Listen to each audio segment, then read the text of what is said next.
development for that new gun. However, if you put an advanced gun of around 25 millimeter in that nature with caseless ammunition, combine that with the barrel technology that's available and the avionics that will allow you to direct that much better than an old iron sight used to, you have some unique capabilities that we never had in both the air-to-air and air-to-ground arenas. So it's probably appropriate to investigate those as we go through this phase, and then about 2001 as we get into EMD, I think the Air Force will be ready to make a decision on whether we'll want a gun. If you want my prediction, I would say that we'll have a gun in the Air Force version, and it'll be an advanced gun. I know what Bob's going to say. The Navy has a need for a gun also. The question becomes, again, in what kind of advanced technologies are going to be available in the future.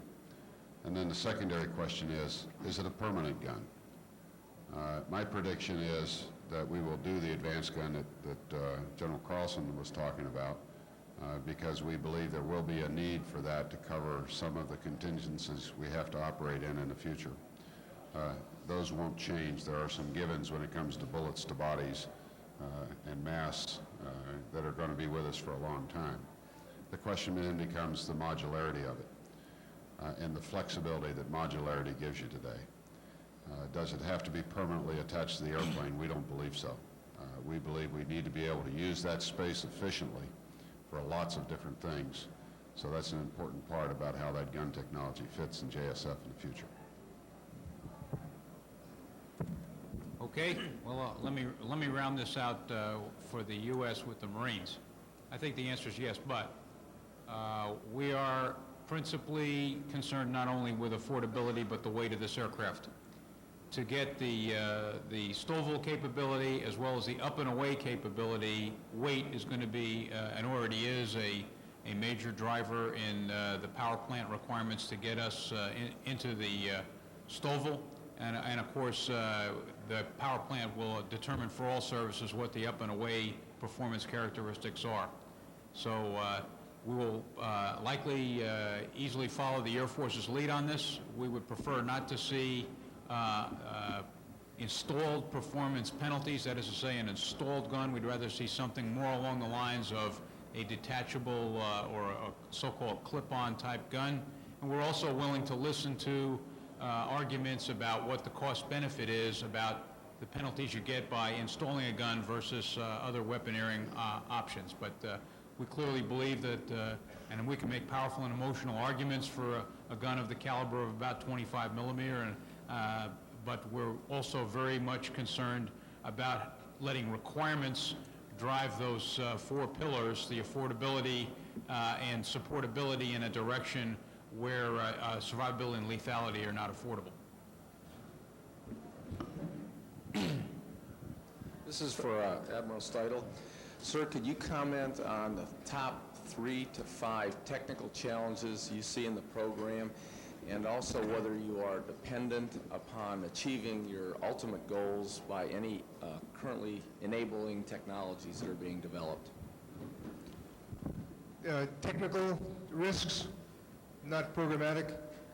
Technical risks are the propulsion system, the development of the levels of thrust at the durability levels that we require to produce a STOVL strike fighter to meet all the 3 services needs. The propulsion technologies is a #1 technical risk, and we've got several recent demonstrations. As I said, I alluded to, you'll read about some of them in the very near future. We've made some tremendous headway in that line. We've got some core tests going on right this minute and a very good risk mitigation plan. My second technical risk is the integration of the flight system and the propulsion control systems together. The harmonization of the flight controls digitally and the FADEX that go along with the propulsion systems is a significant risk. We have also, the industry has come back with a very good risk mitigation plan and program. They've set some steps where we'll demonstrate those capabilities, first in the virtual, then in the real world, and then in on-site at the propulsion facilities themselves with all the boxes, then on the apron, and then in the airplane. So I think we've got that one covered. The next one would be some of the composite materials, unitized composite capabilities that I'm looking forward to bring the weight of the system down. As General Magnus has just pointed out, it's very, very important we keep the weight of this aircraft down. Everything is driven by weight, the performance capabilities as well as its cost. From there, we go into the out-use beyond the CDA program, where we're looking at the integration of the weapon system itself. We've got 2 programs underway for a multifunction array that we're going to be flying. That's a risk mitigation plan to be able to demonstrate open system architectures and the incorporation of different capabilities in arrays. So I think that's the lineup of the technical risk aspects. I point out, though, that we've been very lucky and very fortunate working with industry in defining risk mitigation plans for each one of those risks. As they come up, we insist upon industry providing demonstrations of reducing those risks, one with the enabling technologies before we go into EMD, and that's the Integrated Subsystem Program. That's on display outside. That's some paintless, some diagnostics programs, as well as unitized composites before we start EMD. Industry has come back with some very good programmatics milestones that we can each maintain accountability for it. So I think we've got everything covered. Question, the presence of a gun would suggest the need for vulnerability reduction techniques to eliminate cheap kills. Question for General Magnus. What vulnerability reduction techniques are being considered along with the thought that a gun might be clipped on this airplane?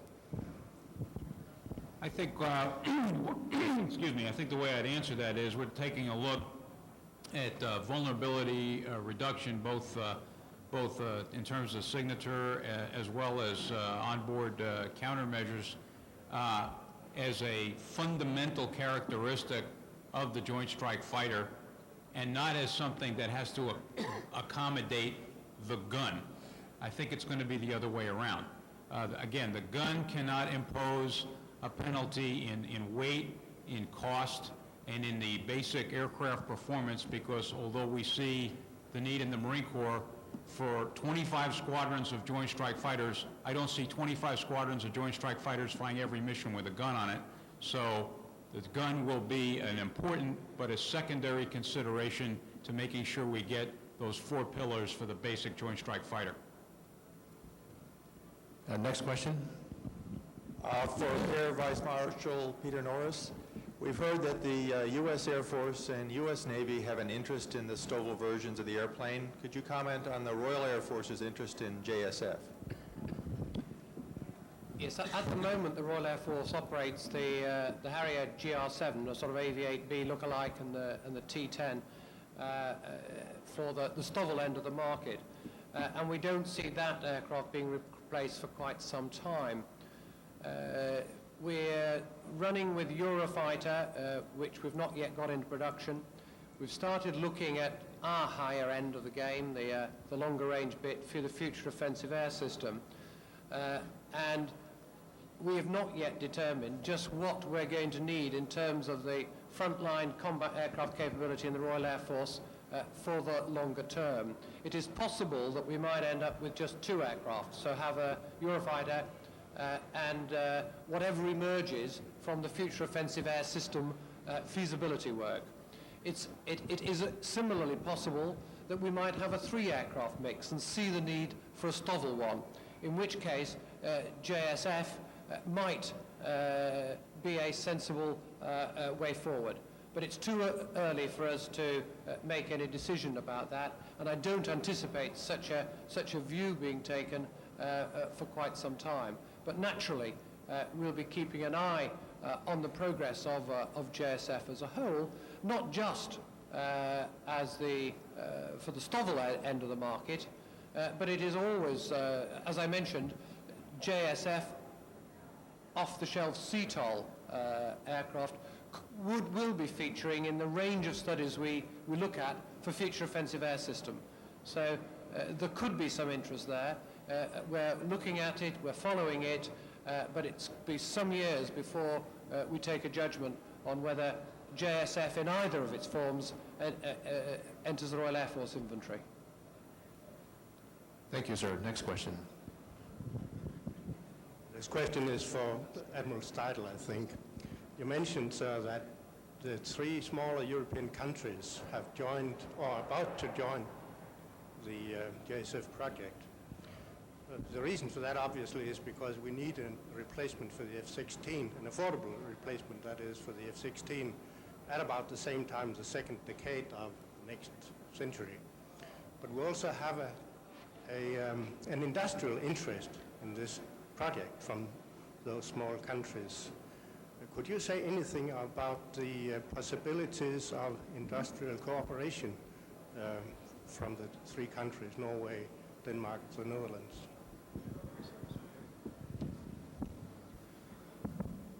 Yes, as I pointed out, Norway and the Netherlands have signed the start of an MOA. We anticipate that Denmark will join and will solidify that. Our particular, right from the start, our introduction of the program to those particular countries and the MODs represented those countries was our process, the way we do business. Those countries have a decision, as you alluded to be made in the out years, similar to the ones that our services and our DoD has to make, and that is a requirements trades process, cost and operational performance trades, as well as what is going to replace their airplanes. We have offered to those countries the capabilities to, as an associate partner, participate in the program in order to resolve those and work through their cost and operational performance trades for the future. As far as industrial participation is concerned, as Air Vice Marshal Norris has stated, we on the military side and the defense side are not dictating the requirement for participation of industry on either side, but we're also facilitating opening the doors to those countries and our primes in this country to facilitate discussions. We are having an industry day in Europe as soon as we solidify this MOA, inviting our primes to go over and see what is available in those countries, and by the same token, open the doors for those countries to see, those industries in those countries to see what our primes are doing. We're going to leave that to the primes to sort that through. Major General Anderson, if you think that wraps it up, I think that wraps up the questions. But I'd like to ask if I could remind you, sir, to tell the audience that at 2:30 this group will be reconvening. General Kenny will present to you a panel that includes presentations from the contractors, from Lockheed Martin, from Boeing, and from Pratt & Whitney with respect to their views about this program and some of the challenges that they face. And also, sir, I'd be grateful if you remind them as well that at 1:30 we have a session called Military Vision for the Future, in which case, sir, you are one of the speakers, along with Lieutenant General John Miller. And if you would just mention that, sir, I'd be very grateful. Thank you. I'm just not going to do it. Once again, I tell you what, I'm delighted. I want to thank all the panel members, American Helicopter Society, for the opportunity to showcase the Joint Strike Fighter. I appreciate all of you service representatives taking time out from a busy day. I think the people in the audience here are here because they want to be, because they have a direct and genuine interest in Joint Strike Fighter. So I look forward. I hope that we can do this again next year, and I hope we continue, because I think the Joint Strike Fighter may be one of the few growth businesses in town. It's certainly important to the nation's defense, and I hope continues to be of importance to the American Helicopter Society. So, Rep, thank you very much on behalf of the panel members. Thank you for your thoughtful questions, and for the panel members, thanks for your candor and taking time out of your day. We'll adjourn till 1:30 and 2:30. The 4th Infantry Mechanized, which was really the experiment to demonstrate how we were going to digitize the future Army. A very complex task, and hopefully you'll share some of the lessons of that with us here today. I've also had the pleasure of working with General Miller when he was a commanding general of the 101st Airborne. He's a highly decorated combat veteran, a visionary, and a shaper of the Army, as I mentioned earlier. So I give you Lieutenant General John Miller, the Deputy Commanding General of TRADOC. Thanks, George. Well, with an introduction like that, I sure hope I have something useful to say. and I'm sure you do too, especially after lunch. When I used to teach tactics at the Command and General Staff College, this is the slot I always hated to draw, either this or the last class on Friday afternoon. This is the, we okay on that? Okay. This is the agenda that I would propose, and I'm not going to tell you all of the vision for the Army into the 21st century because, frankly, we're still hard at work in our advanced warfighting experiment process, sorting some of that out. But I will tell you a little bit about the journey that we've been on and focus in on the last major task force level warfighting experiment we just completed at the National Training Center at Fort Irwin, California, and give you some of the emerging insights coming out of that. And we're far from finished in wringing all that out.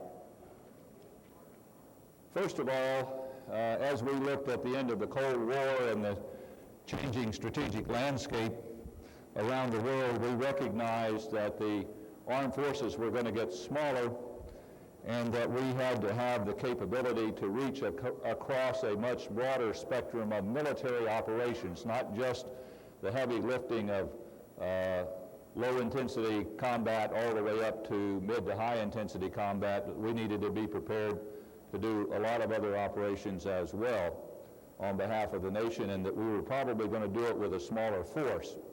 So we set about a series of efforts inside the Army, beginning back in '92, where we sought to redesign the institutional Army, that is, the such things as the Training and Doctrine Command, the Army Material Command, the headquarters, the medical commands, and so forth, to look for opportunities to integrate information technologies into our capabilities, both on the institutional side and on the tactical side.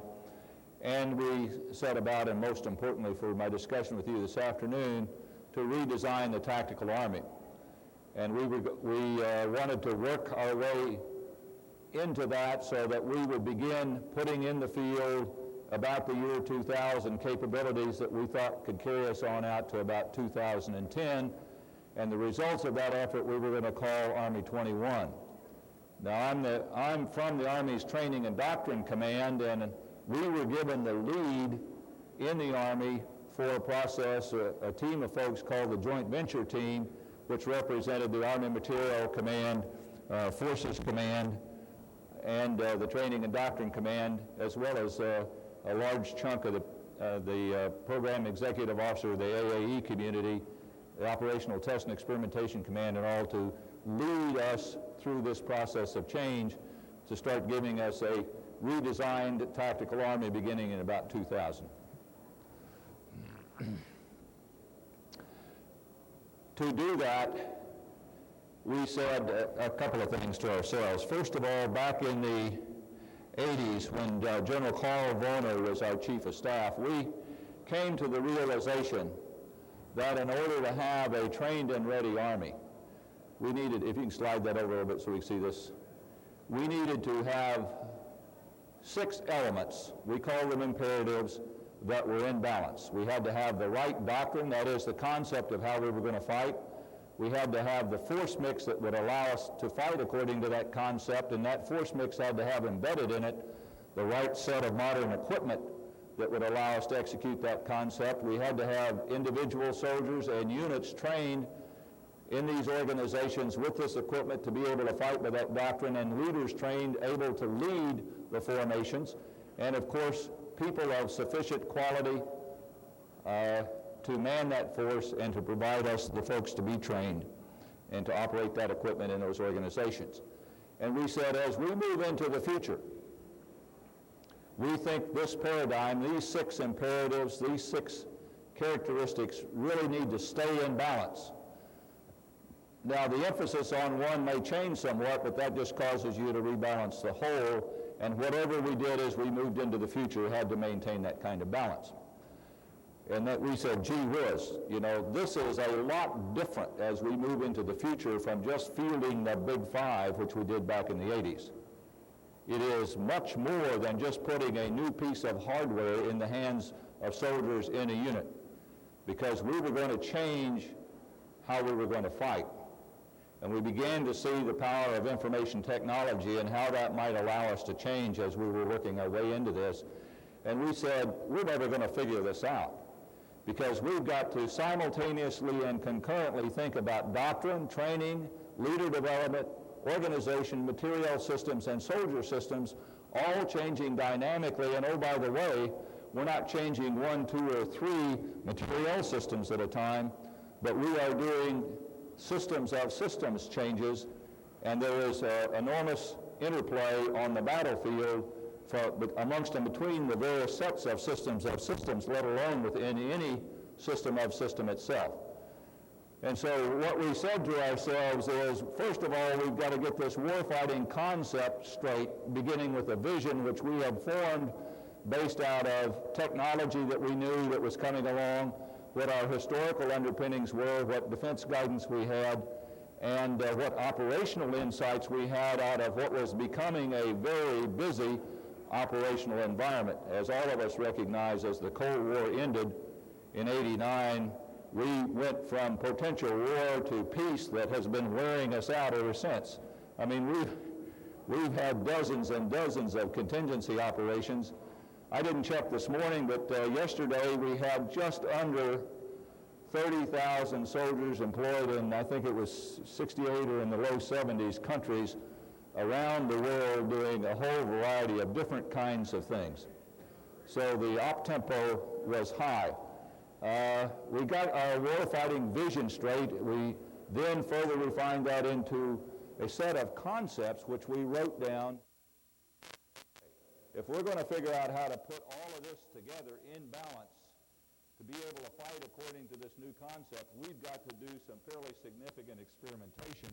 And we set about then a series of advanced warfighting experiments, each of which was designed to tell us a little bit about some aspect of our warfighting capability. We looked at the heavy force battalion in the first exercise that we did. We moved to a light force brigade. We looked at division and corps level command and control issues. We looked at theater missile defense issues and so on, through a series of advanced warfighting experiments that have brought us to the point in time now where we just completed the brigade combat team, the brigade task force level experiment, full up at the National Training Center, and I'll get into that in a few minutes. Important thing out of each of these experiments we did was that we fed back in any one of these dimensions, DTO, LMS, we fed back into our warfighting concept and adjusted that. And as the concept was adjusted, then we fed it forward to adjust to further experimentation. And in the experimentation, we did some of it live. We did a lot of it in constructive and virtual simulation with the underlying notion that we would model, experiment, and model. We were going to think our way through this, experiment with our thoughts, analyze those, rebalance, and then develop out of that a requirement. Because what we're about out of all of this is to develop in the shortest possible time, the most comprehensive set of clear requirements that we can, and then set about putting them in the field. So we went through, as I said, 4 of those experiments. I'd like to zoom in on now where we will recall the process of this experimentation process, Force 21, which was leading us to the product, Army 21. We stood up at Fort Hood the experimental force, which was the 4th Infantry Division, a division with real soldiers, real units, and we said that's going to be our experimental force. It's an operational force. It has a go-to-war mission. It has a training mission. And we're going to do our experimentation primarily in that force. And so as we stood that force up, we said the first major experiment that we're going to do will be a brigade-level combat team experiment in the X4. And this is where we were as we headed into the major warfighting experiment out at the National Training Center. Again, the purpose of this chart is to convey to you many of the things that we were looking at in each of these imperative areas. We were doing many, many things in terms of leader development to get the leaders ready to fight this force that now was being modernized with this equipment. We had adjusted the doctrine. We sat down with blank pieces of paper and wrote tactics, techniques, and procedures manuals for a kind of force organized in a way with equipment that did not yet exist.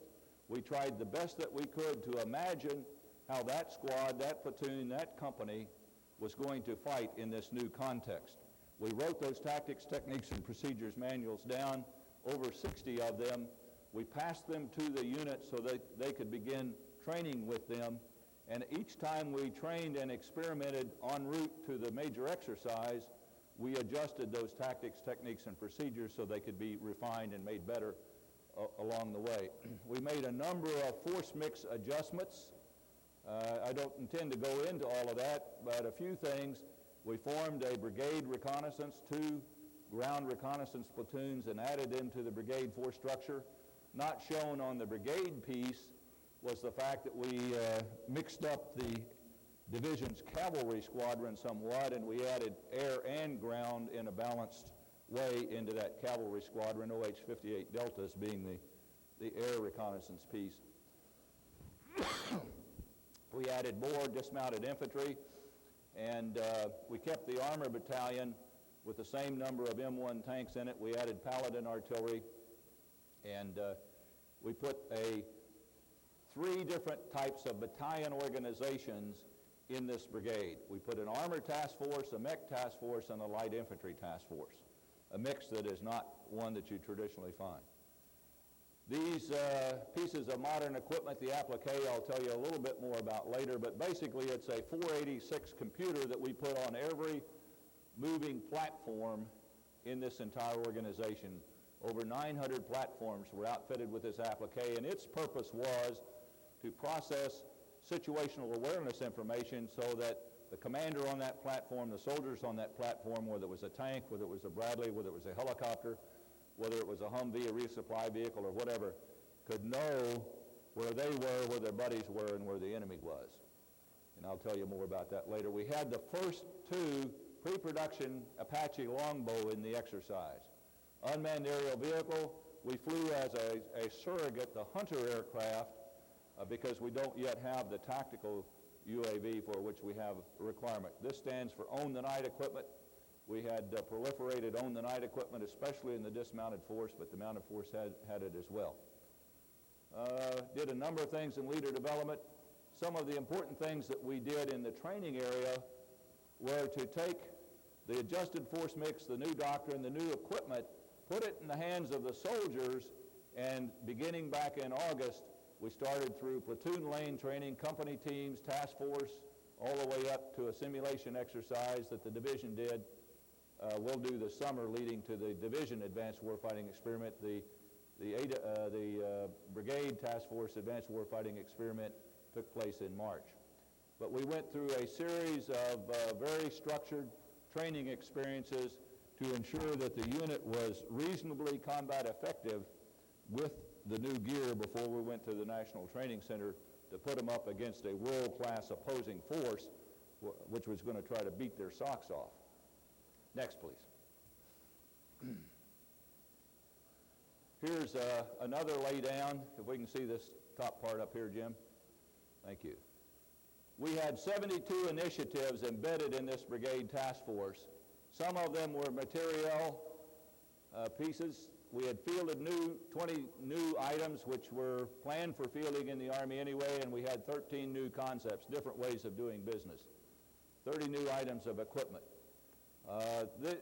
This speaks to the different kinds of units that were in there, probably of interest to you, if I can find it here, is what was in the aviation piece. I think I showed that to you already. Here we go. Had the OH-58 Delta. Now, there's nothing new about that except that we had applique situational awareness gear on that.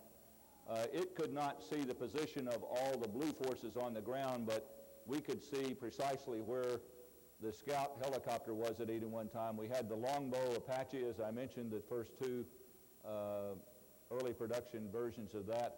We had an airborne command and control capability on a Black Hawk set up for the brigade commander so that he could have all of his situational awareness gear on that helicopter and use it as a mobile command post.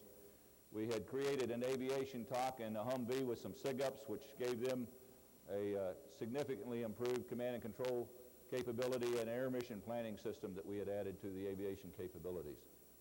A number of other changes in here, but again, we had made those changes across the force, across all the DTOLMS. Across the force as well, we had put the enhanced position locating reporting system in there because we needed a data hauling radio, and I'll show you the schematic of the information network, asynchronous transfer mode to move large data bundles around. We had a SINGARS improved with a tactical internet capability, applique, computers on all the platforms as I have suggested. Next, please. I guess the point of that is there was just an awful lot of stuff that we had put into this brigade beginning last May as we prepared them to go out and exercise the following March. The heartbeat of it all primarily was to improve situational awareness for the commander at the brigade level, at the battalion level, at the company level, at the platoon level, and yes, even down to the individual platform level. We wanted that commander to know where I am, where my buddies are, and where is the enemy. Now, I got to tell you, for those of you that have been on active duty, especially in the infantry or the armor, down on the ground, and certainly occasionally in our air maneuver formations as well, those are not inconsequential issues. As a career infantryman, I have spent more time trying to figure out where I am than I have fighting the enemy. I have spent more time figuring out exactly where my buddies were than I have fighting the enemy. And when I was ready to fight the enemy, most of the time I was looking for him because I couldn't find him. Our repeated experience at the National Training Center since 1982, when we have collected information and recorded information on all of our exercises out there, is that about half of the radio transmissions that occur at the National Training Center are devoted to, is this radio working? Where are you? I think I'm here. Can you see me? Kinds of information. So half of the time, that's what your radio networks are busy doing. What if somehow the platform that you were on, the tank, the Bradley fighting vehicle, the helicopter, or whatever, could report out where it was, let you know from global positioning capabilities, and also let your buddies know on the left and right. And oh, by the way, your intelligence systems could feed into that screen too, where the enemy is and possibly even what the enemy is doing, and if you're real lucky, maybe even what your indirect fire support plan is to support you in this whole operation. We said that would be dynamite. And so this became our objective of what we were trying to do through situational awareness to enable battle command.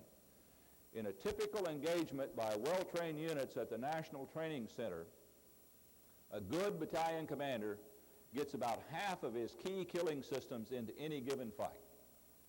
Our notion was, if I knew where I was, where my buddies are, and where the enemy is, that we can improve the real effectiveness of any battalion at the National Training Center significantly, potentially, in the theoretical sense, as much as doubling its capability, if we could just give the commander precise information about where the enemy was, where his forces were, so that he could react appropriately and get more and more of his weapon systems into the fight. So this is really at the heart of what we were trying to do out there. Next, please. Now, you say, boy, that sounds pretty straightforward. Well, it is until you get the wireheads into the thing and you start trying to lay out what is it going to take to do all of that. And this is just a little beyond the high school electronics lab, let me tell you. What this chart represents, first of all, beginning down here, is the battalion level. This is the battalion level information system for battle command that we wanted to provide the battalion commander. We wanted to give him field artillery data on AFATADs, intelligence data on the ASAS system, and maneuver control information about his adjacent battalion buddies, his higher level commander, and through the applique computer, we wanted to give him precise information about where the squads, platoons, and companies were over which he had command. We wanted this information to be horizontally integratable, so I could take blue situational awareness off of the applique and move it to MCS, where I could take red situational awareness off of the ASAS, move it onto MCS and onto applique, and distribute it all the way down to the individual platforms so that people could see what was going on. Again, where am I, where is my buddy, and where is the enemy? First of all, and we had a similar situation at the brigade level where we wanted to achieve horizontal integration and vertical integration, bringing all this information up from the battalion level to the brigade, and likewise at the division with more systems represented. We had a broad area data distribution global broadcast system capability that let us do some interactive video teleconferencing across these levels of command. But we were using a surrogate data radio for the most part to move this kind of information up and down the pipe. Now, in the first place, when we invented the requirements for ASAS, APATADS, Maneuver Control System, FAD-C2I for the air defense, Combat Service Support System, Command and Control System, we didn't include in our first notion that they would share information one with another horizontally. So here we are coming into the middle of the movie and saying time out to all these PMs and PEOs saying, guess what? Not only do you have to have a competent system that can function vertically and pass intelligence information from higher to lower and lower to higher, but we want you to be able to share that information with this other Army Tactical Command and Control System as well. Well, boy, if that doesn't set your hair on fire, you just haven't tried it. And so that became a very tall order to get some horizontal sharing of information going.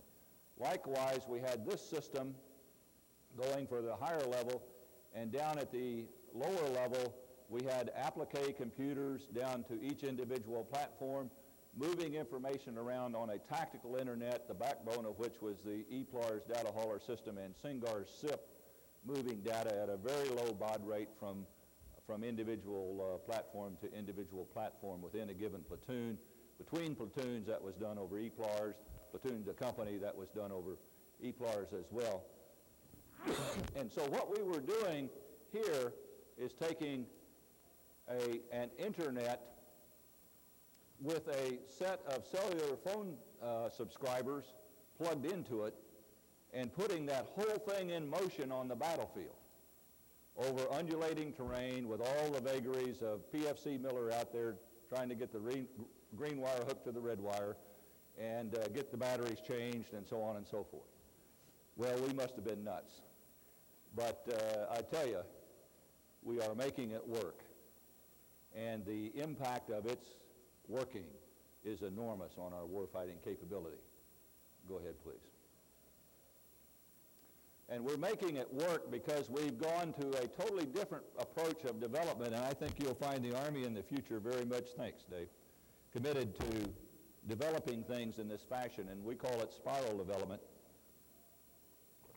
because we took working prototype systems, working prototypes in terms of hardware and software, we put them in the hands of the user unit preparatory to the advanced warfighting experiment during the training exercises at Fort Hood, and we said, how's it work for you? Is it functionally doing what you need?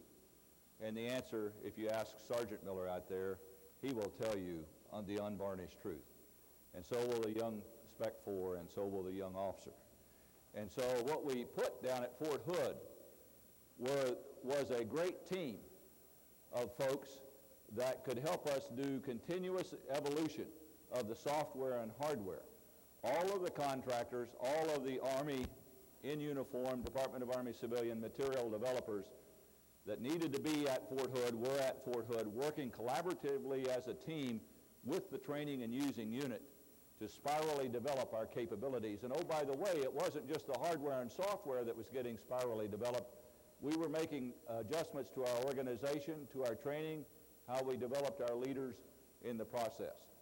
So one of the most important products for us as we come out of this whole advanced warfighting experiment process is just understanding how to make spiral development work in a practical sense, especially when you're dealing with information-based systems. We think we've broken the code on that, Next, please. The facility that we used to do all of this was the Central Technical Support Facility at Fort Hood, Texas. And as I said, we had a great set of capability. I think about 8 contractors with their very best software engineers present, working side by side, helping solve each other's problems. The operational and test community there in bed with them, helping them fault isolate, identify the problems, with the PM and PEO right there on the spot doing continuous configuration control with regular interaction with the training unit. When I say regular, it could be several times during a day, several times during a week, kind of interaction with the training unit so that you could fix in a matter of hours or a few days things that would often take 6 months or more if you did them in a normal fashion. PEO C3S Major General Bill Campbell says that in his professional judgment, which is quite extensive, those of you that know him know what I'm saying, 34 plus years in this business, we have accomplished there in about 18 months what it would typically take at least 4 to 6 years to do in the developmental process.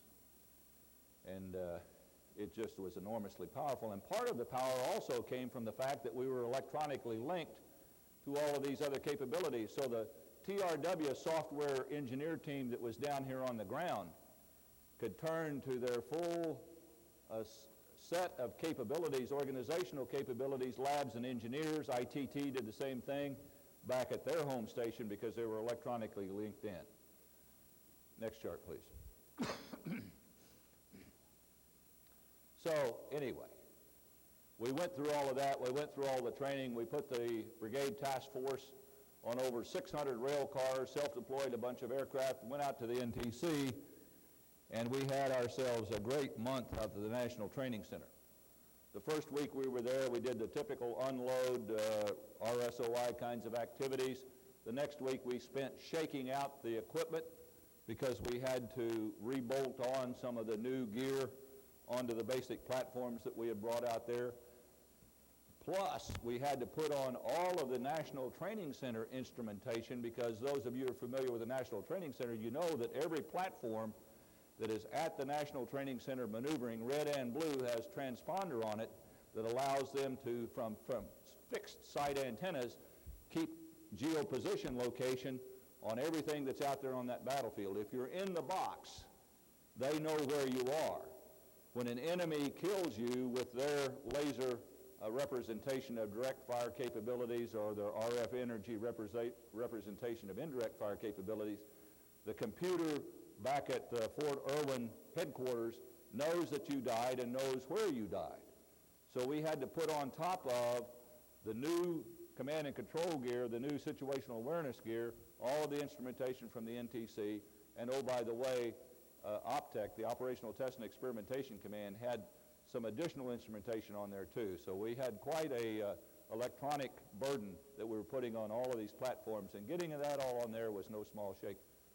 So we did that during our shakeout week. We did not do a live fire during this exercise because we had not safety certified all of the prototype equipment we were using. These were our experimental objectives. I think you can read those reasonably well. We were going to do nonlinear and distributed operations and synchronized in an extended battle space. We had participation from the Marine Corps in a couple of areas. We did a connectivity exercise from battalion headquarters to battalion headquarters as they completed their exercise down at Palm Springs. That was a first step. It was more air gap interface than anything, but we demonstrated that we could share situational awareness with one another. We had Anglico teams on the ground, had extensive support by the United States Air Force in terms of J-STARS, in terms of close air support. We had U-2 SR-71 up that were also supporting us from the Air Force and national asset side. And we had special operating forces that we used to do some deep reconnaissance. These were our training objectives. The opposing force was upgunned from what it normally is, but it was not a digitized force, but it was allowed unrestricted ability to do continuous operations during the exercise. and we expanded the entire battle area significantly. Now, in the first week of head-on-head contact, force-on-force contact, we did these 3 traditional tactical missions. The purpose of that was to give us some basis for comparing the capabilities of this digitized force in doing traditional missions with a standard force that we had collected data on 3 previous rotations to give us a base force comparison. In the second week, we went to much more nonlinear free play kind of exercises. These were free play once the exercise started, but in each case, the blue force commander, the red force commander had a mission and had a specific area of operation. Now, part of the success story, too, was that we were able to, in fact, install over 5,000 pieces of equipment on 900 vehicles, all of these computers, embed these new tactics, techniques, and procedures in the unit, field all of these modernized systems on the ground, get the brigade task force out to the National Training Center safely, and have them able to fight reasonably well. The observer controllers, as we took the battlefield with them and as they worked with them during their first week shakeout, said, okay, let us give you our assessment of where this force is in terms of its basic tactical competency, having watched them shake out here a week. They are trained to an average, to maybe a slightly below average level to do the basic missions. So they were entering the National Training Center at a level of tactical proficiency about like most units that come out there. The objective of the National Training Center is to take a unit at whatever level it enters in terms of its combat proficiency. And by the end of 2 weeks, to have it as high up on that curve as you possibly can. And they do this through a series of very competitive exercises against the world's best mounted regiment, the opposing force that lives and trains out there over 300 days a year. And through the use of observer controllers, who after every major mission sit down with the units from the individual crew, platoon, squad, platoon, all the way up through the brigade task force. Very experienced observer controllers. They sit down with every echelon of the command, and they do an analysis, a post-mortem, if you will, an autopsy of the last operation, what went well, what didn't go well, and what is necessary to make it go better. So we had a training challenge on our hands as well to teach the observer controllers the new concept of warfighting and to help us bring this unit's capability up as high as we could by the end of the 2 weeks. Next chart, please. We took also to the National Training Center this notion of the Central Test Support Facility from Fort Hood, Texas, and we put it out there on the ground. And we found that to be enormously helpful, because during the shakeout week and during the actual exercise itself, we were able to make software fixes and some hardware fixes on the fly, so that the capability in the prototype gear that we had by the end of the exercise was in fact better than it was when we started. We had a message non-completion rate on our SINGAR SIP tactical internet that was 4 percentage points higher than it showed up in the lab when we tested it before we went to the National Training Center. The ITT team came out with their engineers, collected a lot of information. Our Operational Test and Experimentation Command provided them all of the data that we had collected to that point, and they took it back home in their lab and started working the problem. And they were feeding out to us almost hourly, certainly daily, things that we could do to improve that message completion rate, and it started to come up toward the end of the exercise. And we subsequently have found out a number of things that we can do to even further enhance it. But that's the power of what was going on with this spiral development capability carried right out into the exercise area. We had several hundred contractors, over 100 of which were in the box at any one time, that were helping us support the prototype gear. We think there may be something in this for the future as well as we move to fairly technical systems. Can they only be sustained in the battlefield environment by a person in uniform? Or can we do that with some civilian contract support? Work pretty well in that environment. It's an interesting idea. Next chart, please. Well, some specific insights. First, the general specific insights. The process of modeling, experimenting, modeling is very powerful, and it allowed us to go from concept to the first force on the ground in a training environment at Fort Hood in less than 2 years.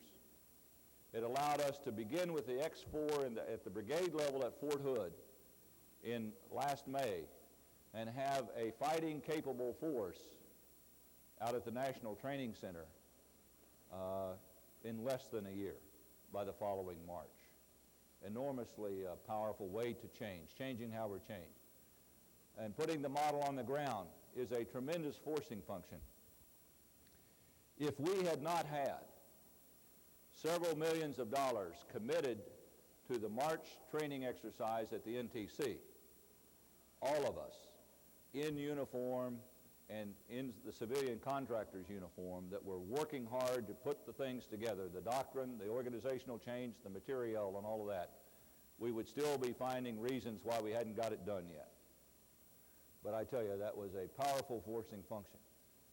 Situational awareness is an enormously powerful enabler. We're waiting for the OPTEC data to all come in, but those of us that spent the whole month out there and have seen a lot of battles at the National Training Center would say to you judgmentally that we saw at least a 50% increase in the overall effectiveness of this unit. Now, we said to ourselves as we went out to start the exercise that winning or losing a battle is not the real value of any outcome that happens during this experiment. It is getting all the information out of any given battle that we could about how things function. Did they work well? Did they not work well? Not to pass judgment on the military commanders who were trying to fight those forces with all of this new equipment in the new organizations. But what we found, in spite of our experimental notion, was that rather than the typical happening, the untypical happened. What's the typical at the National Training Center? The opposing force soundly defeats the blue force 90% of the time at the National Training Center. In this particular series of 6 major battles that were fought, the red force only came close to really defeating the blue force one time. The blue force cleaned the red force 2 or 3 times, and the rest of the time it was a draw. Now, for a force that came in trained at an average to slightly below average level of normal tactical proficiency, that is unheard of. In the first battle, the very first battle, which is typically the one where the red force goes through the blue force like grease through a goose, the red force was defeated and could not continue its mission. Situational awareness does make a dramatic difference, and so do some other things. And the emerging insights that we get do have implications across the entire DTOLMS. Next chart, please. Let's focus over here just a little bit.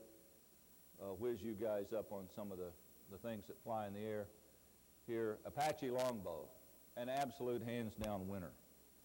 I'll talk about a couple of scenarios here in just a couple of minutes, but as a kickoff to the first ground maneuver, we launched a deep strike from Fort Irwin into China Lake against the Air Force's Soviet array, radar array and so forth that they have there. We launched out of Fort Irwin with the 2 Apache Longbows. They picked up the Soviet radar in excess of 20 kilometers, flew in under it, took those radars out, went back, got the vanilla Apaches, which were part of their formation, escorted them in, and completed the destruction of the enemy C2 node, and the Red Force was never aware of what was taking them down. And that was, not us running the Red Force or anything like that. So they did some dynamite work. They also, as they went out to do that, were able to put in place a forward arming refueling point and the recon elements for the ground recon teams that would later protect the flank of our blue forces on the first day's operation. Some real dynamite capability. And oh, by the way, we knew where they were and what they were doing all the time. The Aviation Mission Planning System, a piece of material that was put in, was quite effectively used at the company and below level to aid in mission planning. a good set of capabilities that helps the commanders do the planning and visualize the flight routes and those kinds of things. What we would like to be able to do is to better move information between units on this system over our Army Battle Command System information network, and especially to get real-time enemy information that can be brought down onto that. A2C2S had some problems right at the beginning. This is a Black Hawk outfitted, so a brigade commander or a battalion commander can actually command and control his formation on it, so that he can have maneuver situational awareness, enemy situational awareness, and fire support information all at the same time and integrated on that aircraft. The applique that the crew used to navigate the aircraft with and to keep track of what was going on with the Blue Force and let the Blue Force keep track of them worked fine. But we've got a little bit more integration work to do here, but toward the end of the exercise, it was working pretty well. The Aviation Tactical Operations Center, again, an important capability for a rapidly moving force that allows us to do the command and control required. Again, we talk about the changes in doctrine organization. I told you we changed the organization of the Div Cav so that we had, again, this is coming out of a heavy division, but we had air cav, 2 air cav troops and 2 ground cav troops mixed in that organization. On the leader development side, a pretty significant outcome, and I think this is going to affect a lot of us.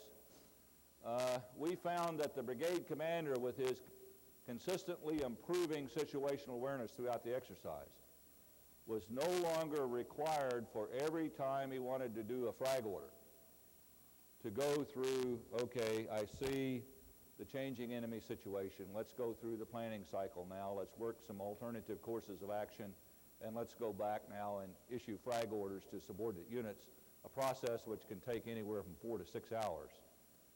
The brigade commander was able, when he began to see an enemy situation developing, from reports from subordinate units, but most often from what he was getting on his J-STARS feed to his Common Ground Station module, he would then put a UAV out over that and start tracking the specifics of what was going on. And depending on whether he could reach it with maneuver or organic fire support, or he needed something that could reach out longer for him, he would then move Apaches out, or close air support if he had it available.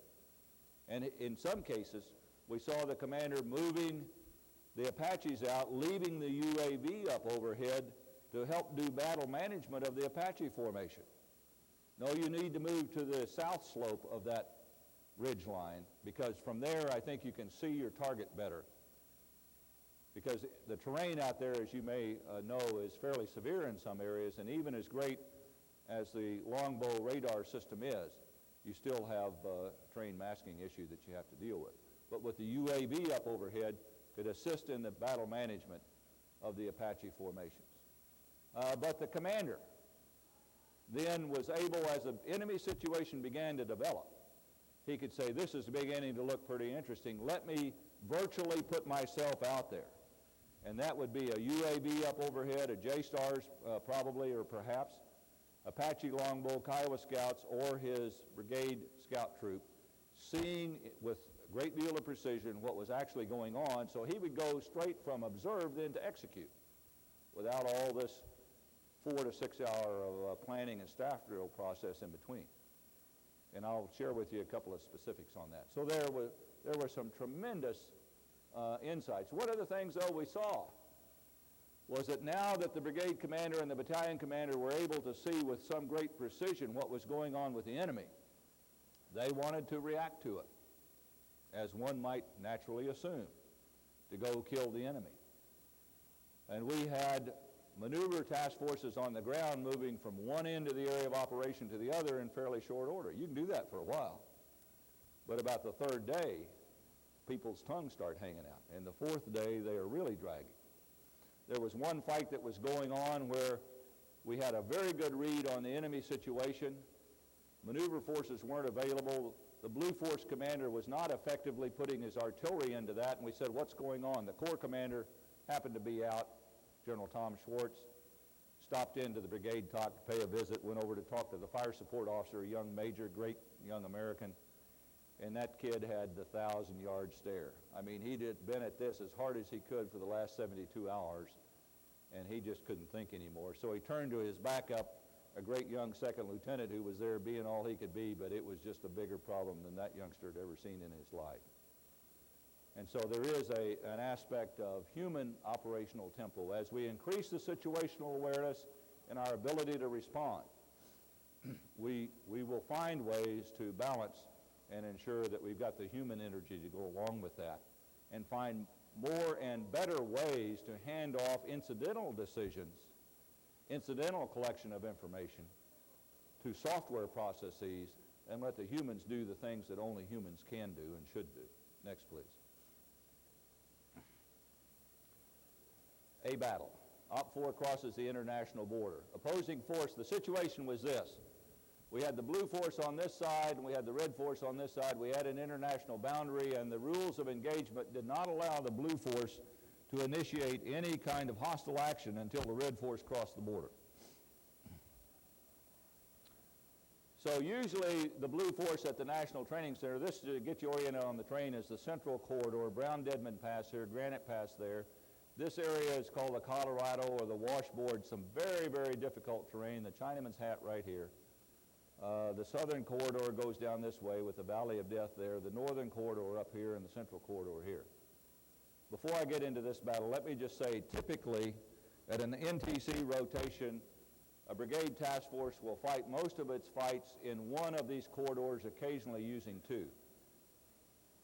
Throughout all 6 of the operations at the National Training Center, this brigade was able to fight in all 3, was able to use all of that terrain, and to fight often separate battles and to keep his resources synchronized to fight enemy working at him in several different directions. Or he could work against the enemy in several different directions, but fighting in all 3 corridors at the same time.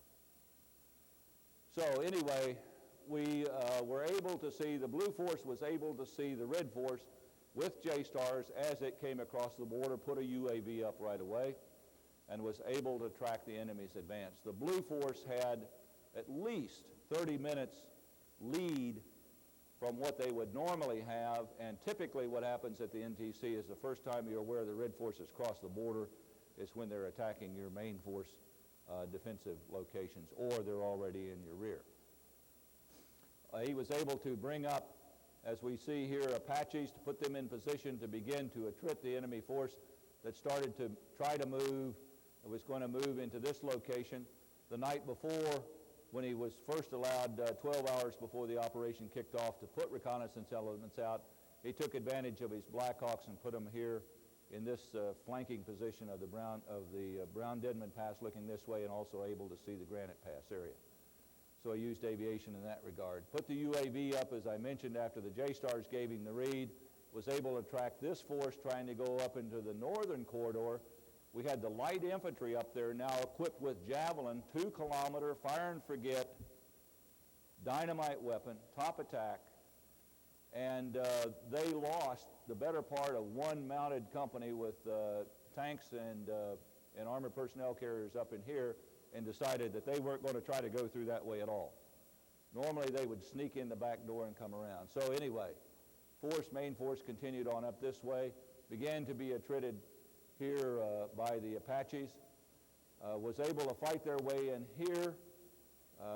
We kept them from coming through the Granite Pass there, again with attack aviation close air support, and they turned and started around the north wall, got right in here. A great hero of the armor battalion that was out there, Second Lieutenant Martin, with 1 platoon of tanks, bottled them up for 53 minutes. Had the whole regiment stuck in a wadi down there, the opposing force regiment. Blue Force commander, this is his first battle with all the situational awareness, couldn't believe it. Didn't react. I can't believe it. They can't all be there. So we missed a wonderful opportunity to decimate the regiment at that point, but we picked it up later on and took care of them. Let's go on to the next one, please.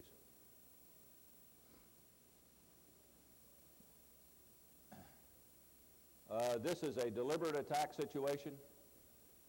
Forward detachment up here, out doing reconnaissance for the opposing force. Again, we picked that up on J-stars. We picked up the main defensive area of the force on J-stars. We picked up the location of the regimental artillery. We began to attack the forward reconnaissance, or the forward detachment here, brought this artillery down to less than 50% effective strength, and then maneuvered the forces down through the Colorado and came up through this very difficult terrain, totally unexpected by the enemy, and were quite successful. And we did this kind of maneuver from two disparate locations, normally something a Blue Force commander would never try. Next, please. The last battle, a fairly complex battle, but one where the brigade commander really began to be able to put it all together. The first thing that happened in the middle of the night was that they attempted once again to infiltrate up into the north, and they were picked up and defeated here by the dismounted forces with Javelin. Forward detachment attempted to move into the Brown-Deadman Pass area and to secure a foothold. J-stars watched them move into position, put a UAV up to monitor what they were doing after we saw the J-stars reports, because it only reports on moving things, and we were able to defeat this force with indirect fire support, which was now getting to be quite effective and quite timely. Our brigade scouts, ground scouts, were out here continuing to monitor this. They then observed a follow-on unit the next morning without this security force in place because it had to retire. It was almost completely defeated. Attempted to pass through this pass, turn to the north, and make a run for Granite Pass. They, in fact, started that run, and when that run started, the brigade commander realized what was going on. He had dismounted force here with Javelin, which could take them under fire as they came through this pass area, but he also had a one-company team up here of one armor and one infantry platoon, mech platoon, that he could move very quickly to get in position here to block. Simultaneous with that, he brought his Apache force, longbow force up here, which began to attack them from the flanks and rear. And I drove up this road just as this attack was underway, trying to get ahead of the attack to a vantage point up here, and it looked like Highway 8 during Desert Shield and Desert Storm. I mean, it was just littered with the dead and dying of the opposing force all the way up here. It was a turkey shoot of the world-class order.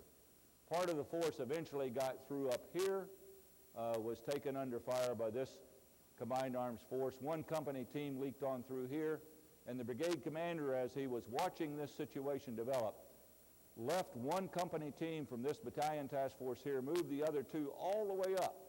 Now that is a distance of about 30 plus 40 kilometers as they traveled across the ground. Got them in position and set to be able to take this force if it broke through, but in the meantime also he brought in his standard vanilla Apaches with the Kiowa Scouts, and they worked this force over so it never really got through these passes to hit that ground force.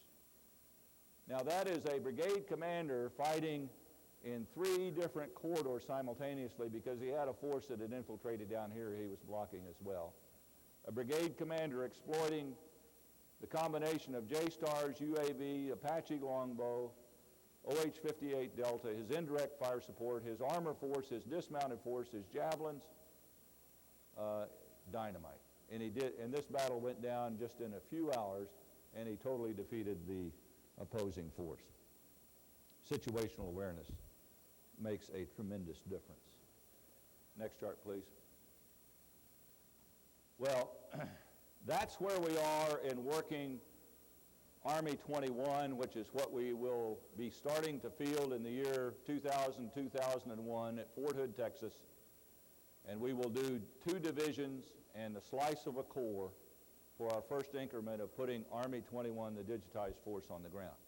We are also looking further out into the future and have done some Army After Next gaming, trying to look out in the 2025, 2020 time frame as far as we can. And I know I'm way over my time here, but here are some of the characteristics of that future Army. I'll just let you see those.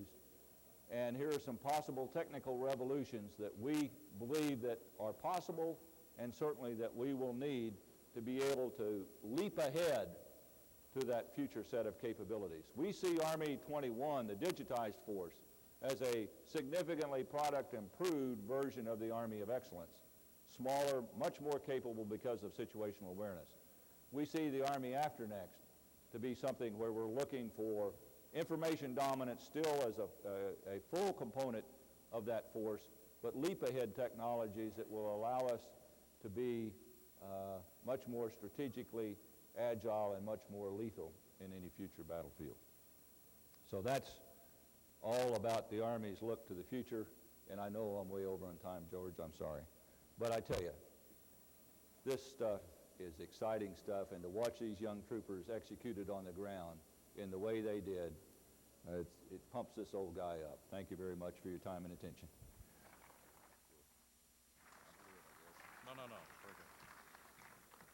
I'm told we have a hard schedule that we have to hit here at 2:30, so we had hoped to have questions and answers for General Anderson and General Miller. I guess we've got time for one or two. Is there one or two questions you want to ask, because we do need to clear out of here for the Joint Strike Fighter? Okay, General Anderson and General Miller have been kind enough to meet with anybody outside the room here. If you do have any questions, I want to thank you all for attending, and I hope it was informational. Thank you.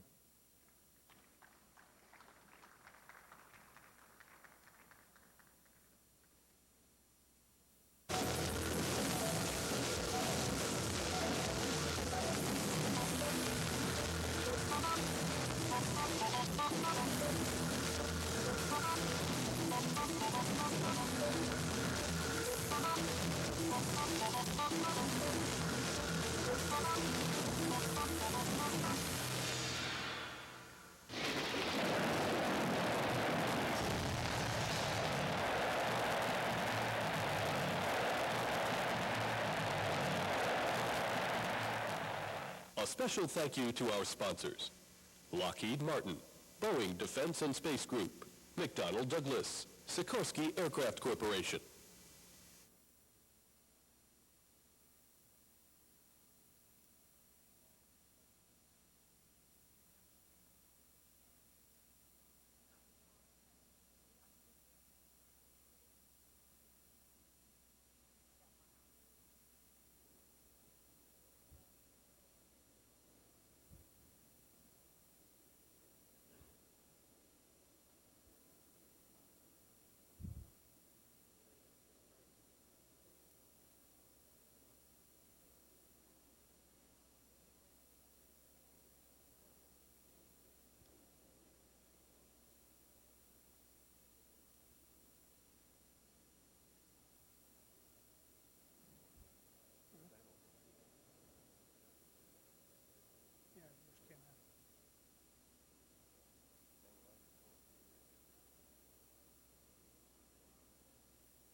Good afternoon, ladies and gentlemen. I'm General Leslie Kenny, the Deputy Program Director for Joint Strike Fighter, and it's my pleasure this afternoon to introduce a team of leaders from our industry who are going to make a supersonic STOVL aircraft a reality in the next 2.5 years. We're also depending on them to make sure that that's an affordable reality. Without further ado, our speakers today are Mr. Dave Wheaton from Lockheed Fort Worth Company, and Mr. Dennis Muhlenberg from Boeing, and Mr. Frank Gillette from Pratt & Whitney. Mr. Wheaton will be the first panel member to speak. Mr. Wheaton is by education an engineer, and by profession not only a program manager but a naval aviator. He's been involved in the design phases of such aircraft as the AX, the VFX earlier in his career, and he's been the lead in many competitions such as the Advanced Navy Adversary Aircraft, the U.S. Air Force Air Defense Fighter, and Japan's FSX competition. In May of '93, he was assigned to the Lockheed Fort Worth Company as Vice President for New Business Development, and part of that new business development was a program called Joint Advanced Strike Technology. So he got an early start on Joint Strike Fighter, so that in January of '95, when this program started to become a reality rather than a technology effort, he became the JS program manager and now is the Vice President Joint Strike Fighter Program Manager for Lockheed Fort Worth. Dave? Okay. Thank you, General Kenny.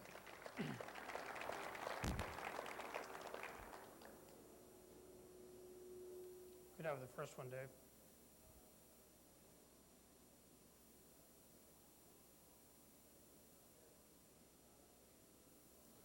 First of all, I represent Lockheed Martin on Joint Strike Fighter. We're very pleased to have the opportunity today to come talk to you about what we're doing on the program.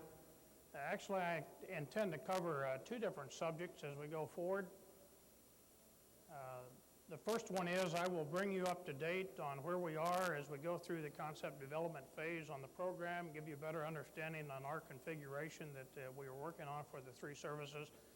Secondly, because we're talking about vertical lift here, one of the things that we're concentrating highly on is the ground environment and how we would intend to mitigate the challenge there in terms of operating vertically from that standpoint. As you saw earlier, this is a vision of the Joint Strike Fighter. I'm not going to cover it again. Admiral Steidl did that. When they talk about the Joint Services team, you see the four services represented. Obviously, there's a great industrial basis behind that to develop the various foundations for the affordability for the next generation weapon systems. And both Boeing and ourselves are prime in that aspect of it. Let me talk a little bit about our team. As indicated, I come from the Lockheed Martin Tactical Aircraft System. We are the prime contractor from the Lockheed Martin team standpoint. Of course, some of our pedigree is in weapon systems integration, demonstrated low-cost manufacturing, both in high and low-rate production, and the experienced world fighter producer. We're working with 19 different countries right now on F-16. Many of our friends over the years on some of those programs are those that have shown interest going forward on this. We are taking advantage where we can, the expertise within the corporation. On my team is the Skunk Works out at Palmdale, California. Obviously, their experience is in the prototyping and demonstrated area as well as special technologies. They also are the inventor of the shaft-driven lift fan propulsion system, which we use on the Royal Navy and the Marine Corps variant of the airplane. They will actually be the lead for our team in putting the two CDA aircraft together. We also want to take advantage of lessons learned and the investment that our government's made on the F-22. We have personnel that have come to us from the F-22 program, and we continually have discussion with F-22 in terms of lessons learned on that program, as well as the processes, technologies, and advanced manufacturing capability. To round out our team, obviously very important to us is the propulsion team, highlighted by Pratt & Whitney with the 119 derivative. The rest of that includes Allison and Rolls-Royce. And not to be left out, now that we have a good alternative program, we're also working with General Electric as well. Talk a little bit about the program phases. I know most of you are familiar with where we are or where we've been. As you are aware, there has been a very vibrant technology maturation program that we have participated in as a contractor and also participated with the rest of the industry. That started several years ago. It will continue through this phase of the program, but the area that we are concentrated on and that I will discuss in more detail today is the concept demonstration phase of the program. Three unique aspects that we're working on. I'll give you more detail of those as we go forward through the brief. Obviously, everything pointing to another proposal period in the year 2000 for a down select going to ENMD and production. We've had discussions about the four pillars, affordability being the one that's really the foundation of this. We truly are using cost as an independent variable as we go forward and do the trade-offs. We've used that as we've gone through the trade-offs in the past and will continue as we go forward in the future. One of the affordability drivers is a multi-service commonality. I'll give you more detail of that as we go through. Obviously, modular design is a key component of that. From a lethality standpoint, we obviously want to be able to place weapons on target. We want to get out to the ranges with the payload required to be able to do that and accurately deliver the weapons when we get there. Survivability, not only from a signature standpoint, but we just got a very good briefing on situation awareness. We're looking at both off-board and on-board sensor capability, the ability to fuse that to provide the situation to the pilot in the cockpit to more effectively do his or her job. Looking at it from a supportability, we want to be able to diminish the tail on the aircraft. We're very interested from a supporting airlift standpoint. If I make an objective comparison with what it takes today to deploy a wing of F-16s and what we look forward to on a JSF, we're talking to about roughly 1/3 of the requirement. So we're trying to decrease operating and support costs from that area. We have reliability, maintainability, and supportability engineers in all our IPTs working again for reduction in cost and support aspects of the program. This is what we call our configuration 220 family. That is just a designation within our program at this time. That will vary as we go through the program. The A version of the airplane is the Air Force version. The B version is the Marine Corps and Royal Navy. As you can see from this chart, aerodynamically, these airplanes are basically the same. The 220B variant, the Marine Corps Royal Navy variant of the airplane, has what is called a shaft-driven lift fan. This is a patented program, again, out of the Skunk Works.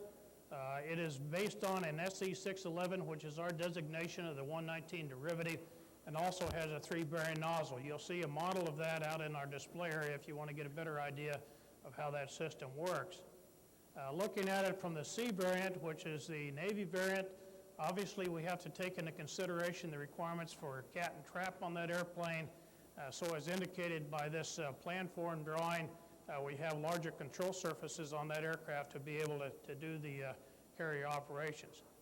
Common fuselage design with tailored structure. I'll get into more detail on tailored structure, but basically not only the fuselage, but out to the wing edges are basic, the same structural layout for all 3 variants of the airplane, tailored for the individual stress loads from the 3 different services.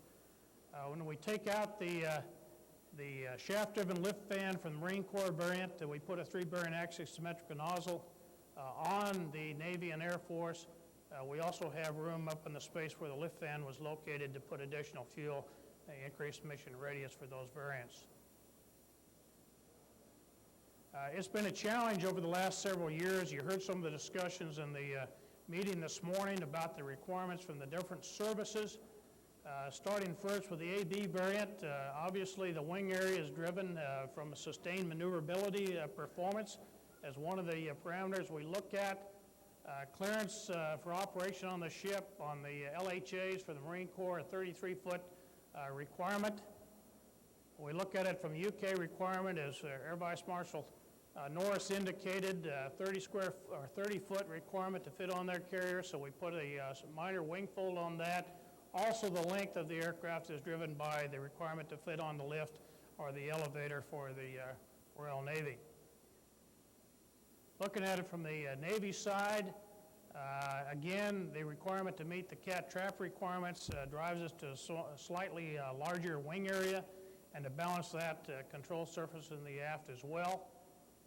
We're constrained by operations on the elevators and down underneath in the hangar bay in terms of height of the vertical, and again, a wing fold mechanism on the aircraft to be able to have good spot factors on the aircraft. We have different landing gear on all 3 variants of the airplane, again, based on requirements, but they are sized by the landing gear requirements in both the nose and main landing gear from the Navy requirement.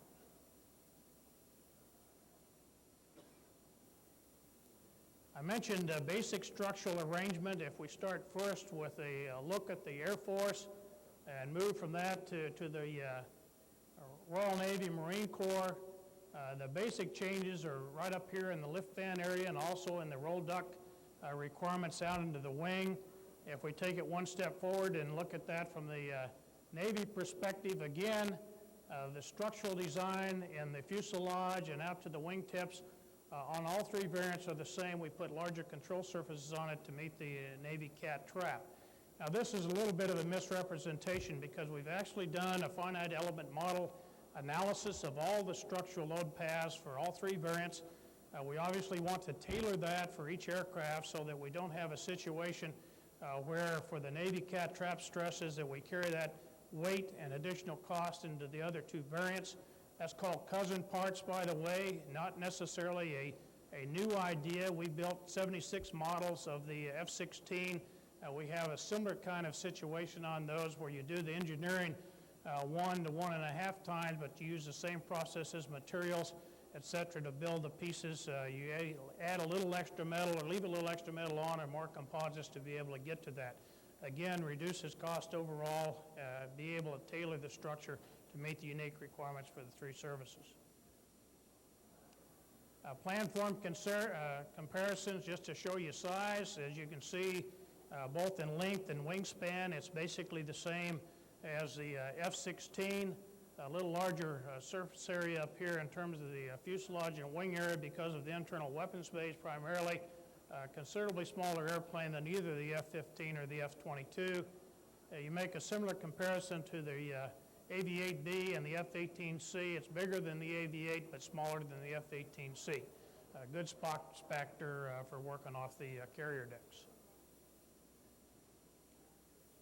A general arrangement, as indicated, we have a wing body tail configuration. We're obviously very comfortable with that configuration.